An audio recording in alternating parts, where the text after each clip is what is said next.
खान साहब से हम जानना चाहेंगे कि इस रिजल्ट के ऊपर, इस इलेक्शन के ऊपर इनका रद्द अमल क्या है।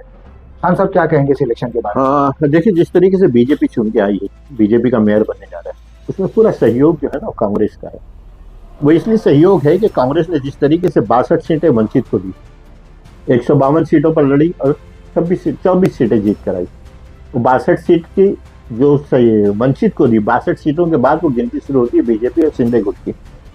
और इधर उधर टिकटें दी, कोई नहीं जीता। वंचित वर्षाताई बुद्धिस्ट होने के बावजूद एक भी बुद्धिस्ट समाज का कैंडिडेट ना वर्षाताई जीता पाई, ना वंचित जीता पाई। तो आपने जो बीजेपी को पिछले दरवाजे से मदद की है, तो इस वजह से बीजेपी का मेयर बन जा रहा है। कांग्रेस पार्टी में बहुत से इख्तलाफात हैं। नसीम खान साहब वहां से इलेक्शन लड़ रहे कुर्ला में, उनके लड़के को हराने के लिए आपने वर्षाताई ने जिसको डिस्ट्रिक्ट प्रेसिडेंट बनाया, वो आदमी जाके लांडे मामा से मुलाकात कर रहा रात में 2 बजे। तो कांग्रेस पार्टी में खूब बगावत रही।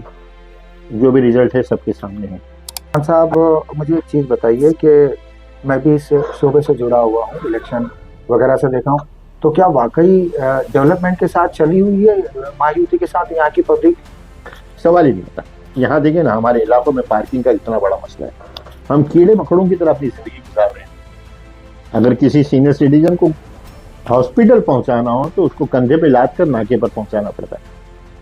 मैयतों में लोग आते हैं तो नाके पर उतरते हैं और 2-2 किलोमीटर पैदल चलते हैं, सड़क पर और इस पे सारी जगहों पे। तो डेवलपमेंट के नाम पे कुछ नहीं है। अभी मैं आपको एक बात बताऊं कि यहाँ पर हॉस्पिटल, जो जे हॉस्पिटल है, वो स्टेट गवर्नमेंट के अंडर में, नायर हॉस्पिटल से महाराष्ट्र मुंबई महानगर पालिका के अंडर में, कभी वेंटिलेटर नहीं मिलता। हार्ट का ऑपरेशन और कैंसर का ऑपरेशन तो बहुत बड़ी बात है। छोटे मोटे जांच जो करानी होती है ना, वो भी उसको लेबोरेटरी वाले बाहर खड़े रहते हैं, एजेंट दलाल लोग, और वो ले जाके 2-4 हज़ार रुपए का वो लेबोरेटरी कराते हैं। कोई इलाज के नाम पे कोई चीज नहीं, एजुकेशन के नाम पे कोई चीज नहीं है, डेवलपमेंट के नाम पे कुछ नहीं, सिर्फ भ्रष्टाचार है। भ्रष्टाचार के अलावा यहाँ पे कुछ नहीं है। खान साहब, एक आखिरी सवाल कि बॉम्बे की जो हज कमेटी है उसके सीईओ गैर मुस्लिम को बिठाए। देखिए, मैं इसमें सबसे अगर किसी को कहूँगा तो यहाँ की मुस्लिम आवाम को, महाराष्ट्र मुंबई में 27 लाख से ज़्यादा मुसलमान हैं, लेकिन इन मुसलमानों को डराया जाता है कि अगर आपने इसको वोट नहीं दिया तो वो जीत जाएगा, इसको वोट नहीं दिया तो वो जीत जाएगा। जबकि वो जिसकी जीतने के खौफ दिलाया जाता है, उन्हीं के साथ मिलकर ये मेयर बनाते हैं, इनके पीछे से सपोर्ट करते हैं। वंचित देने का मतलब ही यही हुआ ना।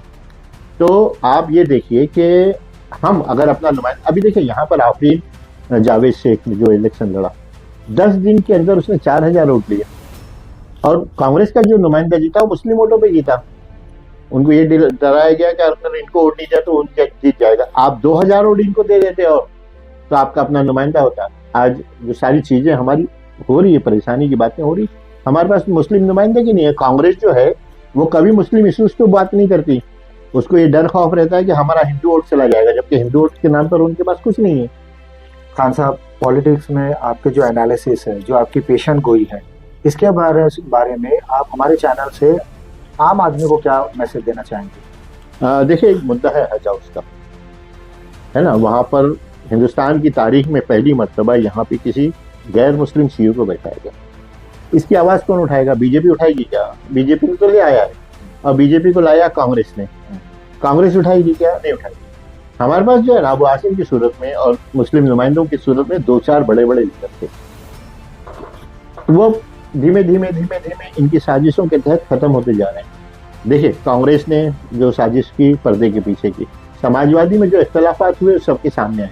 आज समाजवादी जो 9-10 सीटों से 2 सीट पे आई है, तो वो समाजवादी की हार नहीं हुई, वो लीडरों में जो इख्तलाफात थे उसकी वजह से समाजवादी पार्टी ऊपर से नीचे आई थी। तो इन इख्तलाफात को आप अल्लाह के वास्ते खत्म करिए, ताकि आप मुसलमानों की आवाज बनो, माइनॉरिटी की और कमजोरों की आवाज बनो। अगर ये आप नहीं कर सकते तो यकीनन आपको राजनीति करने का कोई हक नहीं है। आप सिर्फ लाइजनिंग करिए, दलाली करिए, बड़े बड़े लीडरों के साथ घूमिए और बड़ी बड़ी पार्टियों के साथ में शामिल हो जाइए। आप मुसलमानों का कुछ नहीं कर सकते। खान साहब ने अपनी बात बड़े बेबाक अंदाज के साथ रखी है। इसी तरीके से हमारे चैनल को सब्सक्राइब कीजिए, शेयर कीजिए। जय हिंद, जय महाराष्ट्र।